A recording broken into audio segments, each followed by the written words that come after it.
Connie Russell. I'm an animal whisperer and Métis medicine woman originally from Montana. I've been whispering with animals since I was a baby. Growing up in wild places in Montana, I was usually on someone's back as they tracked and trapped. Animals were my first family. I understand their languages as well as I do English or Spanish or sign language. Over the last 6 years, I have been getting pertinent messages from animals all over the planet. Birds, whales, dolphins, coyotes, zebras, mountain lions, elk, dogs, cats, horses, and more have pointedly said many similar things. They have asked me as translatoress to relay these specifics to other humans. They immediately express gratitude for their lives and for the humans who care for them. They are deeply concerned about the casual attitude of developers coming into areas without any concern for the disruption of the wild animals' lives, destruction of their homes and life support systems, their habitats. They are deeply concerned about the pollution of the air, water, and earth with pesticides and copious toxins humankind has produced. They speak of genetic malformations such as missing limbs, eyes, and misplaced genitalia. Another concern is the increase of autoimmune disorders, including cancer among animals and humans alike, caused by carcinogens in the environment and those in our food. It's difficult for them to understand why and how we humans, as an intelligent race, are consenting and contributing to this environmental and personal damage. They call to us to wake up and walk in reality, not denial. They are particularly concerned about the children and elderly among us and among themselves. The children and the elderly are the most vulnerable to the deadly poisons we have manufactured and laced our planet with.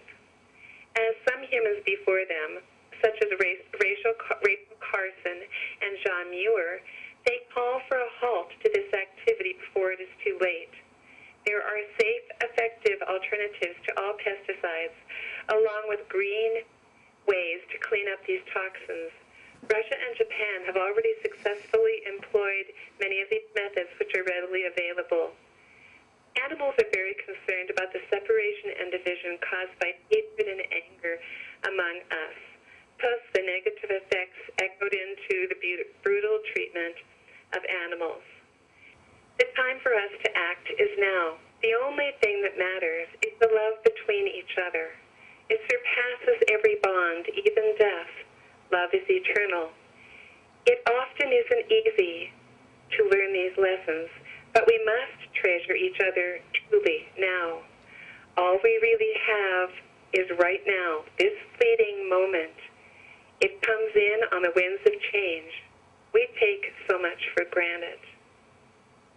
So when you look into the eyes of all these animals as I have and feel their heart beating with your own as I've been doing, it's an irrevocable change. And as I said, I'm fortunate because I have always heard their languages. I've always heard them. Many of us have the ability to listen and wake up without hearing directly what they're saying. It's about coming more into contact with the earth. When we were a society of hunters and gatherers, and before the World Wars, most of our society and we were just more earth-based. Many of us farmed or came from farming communities. So many people now are in large cities, and their closest contact with the earth might be a plant in their apartment, or their dog who waits for them at night, or the cat that's curled up on the back of their couch. So there's a lot of wisdom and there's a lot of love to be shared and known by animals. And I wanted to impart these things today. I'm really thankful for all the animals I work with